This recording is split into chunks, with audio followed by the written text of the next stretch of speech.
From the depths the Nymareans surged forward, eyes glowing with an otherworldly light. Their lithe forms cut through the dark waters with deadly precision, each movement radiating purpose and ferocity. They pressed upward, intent on unleashing the seed of Globok, a power that could twist the world above to its will. The bay became a maelstrom of chaos. Magic collided with steel, water churned under relentless assault, and the cries of men and creatures alike echoed over the waves. It was a storm of death, a clash that would be remembered for generations, a battle for survival, for power, and for the fate of the Sword of Darkness. Aboard the invader ships, the wizard struggled visibly, sweat beading across his brow. His hands, once steady conduits of devastating magic, trembled as he fought to maintain the energy needed to repel the relentless assault from Shadow Bay.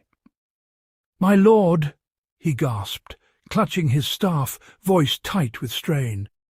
"I cannot hold this much longer. The ridges, their arrows, they are relentless. We must deal with them, or all is lost." The Invader King's eyes narrowed, scanning the horizon, as a storm of arrows rained from the ridges like living steel. His face hardened, and without hesitation he turned to his captains. "Release the Duskborns," he commanded, his voice icy. Immediately the outer ships sprang into action. Catapults were loaded, not with stones or fire, but with grotesque, human-like creatures. These were the Duskborns, twisted, decaying forms, their mouths sealed with rusted chains, eyes hollow except for an insatiable hunger. Metal bindings clung to their emaciated limbs, restraining them from tearing themselves apart before their launch. With a cacophony of creaking wood and snapping ropes, the catapults swung into motion. The Duskborns were hurled high into the night sky, their bodies spinning like rag dolls, grotesque silhouettes arcing toward the coast. A chorus of shrieks, half human, half demonic, ripped through the air, heralding a new wave of horror descending upon Shadow Bay. The battle had grown darker, more terrible, and the kingdom's defenders would soon feel the full weight of the invaders' unholy arsenal.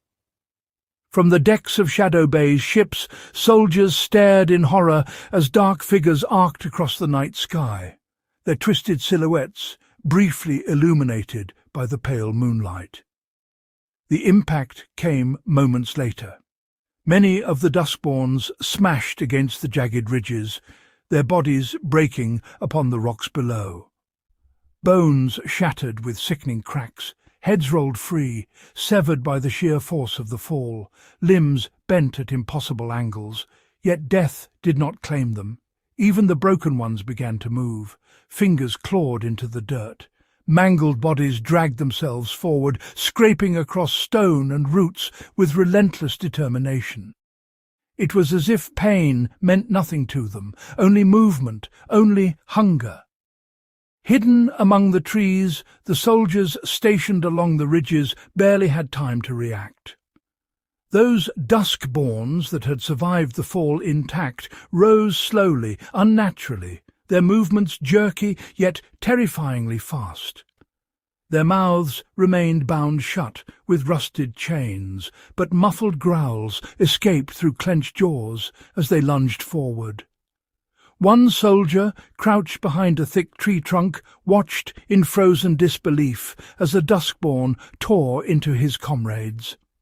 It moved with feral violence, ripping through armour as if it were cloth, its strength grotesquely disproportionate to its decayed frame.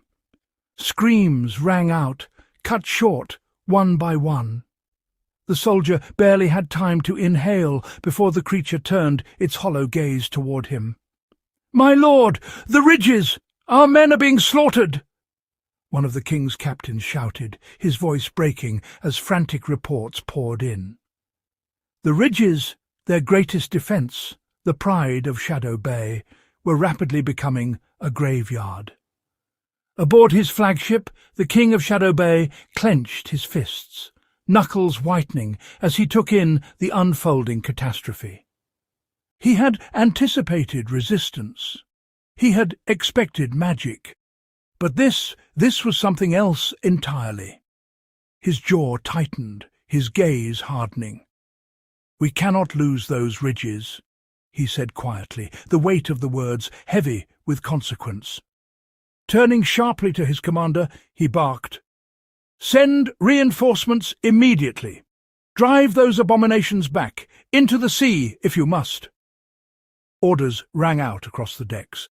Fresh soldiers surged toward the ridges, swords drawn, bows raised, resolve hardening in their eyes. Steel clashed against decaying flesh, arrows buried themselves into unnatural bodies, but the Duskborns did not stay down. Even when struck apart, they began to knit themselves back together, dark magic crawling across their wounds like living rot. On the invaders' lead ship, the wizard finally collapsed to one knee, his breath ragged, his body trembling under the strain of sustained sorcery. Sweat soaked his robes as he forced the last of his strength into the spell. "The ridges!" he whispered hoarsely. "They will fall soon." The Invader King stepped forward, placing a steady hand on the wizard's shoulder.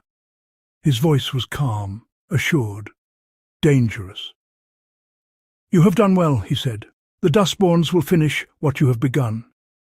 His gaze drifted toward the chaos consuming the coast. "Now rest. Prepare yourself. The seed of Globok awaits, and once it is ours, Shadow Bay will follow." The night echoed with screams, steel, and the relentless advance of the dead, as the battle for the ridges tipped towards something far darker than war. The wizard nodded weakly, closing his eyes as he struggled to reclaim his strength. The Invader King's gaze swept over the battlefield, a dark, satisfied smile creeping across his face. The chaos had unfolded exactly as he had foreseen. From the coast, the cacophony of battle rose and fell with the rhythm of the crashing waves. The clash of steel, the cries of the dying, the guttural screeches of the Duskborn. The breeze from the deep ocean carried its chilling song of freedom, now laced with the scent of blood and the promise of horrors yet to come. A sudden crash drew attention. A catapult had misfired, flinging a Duskborn onto the deck of an invader ship. The grotesque creature landed with a sickening thud, and without hesitation it tore into the nearest soldiers. Flesh was shredded, limbs flailed, and screams erupted like wildfire. Limbless men scrambled in terror while the rest fought desperately to contain the beast. Arrows streaked through the air, swords clanged against bone, but nothing could slow its frenzied assault. Then, from the chaos, a figure emerged. Cloaked in red, his hood shadowing his face, he stepped onto the deck with deliberate calm. The creature, which moments before had been a whirling storm of blood and rage, froze. Its growls faltered, eyes locking on the figure. Slowly, almost reverently, the red-robed man raised a hand. The Duskborn whimpered, shuddering before surrendering completely. With effortless authority, he guided the beast back into its chains, securing it in its cage as though handling a mere pet. The remaining soldiers watched in stunned silence, their fear tempered by awe. Some tended to the wounded. Others whispered hurriedly about the mysterious figure who commanded obedience from these abominations with nothing more than a gesture. His presence radiated a quiet, unnatural power that seemed to bend even the horrors of war to his will. Meanwhile, the battle raged on along the coast.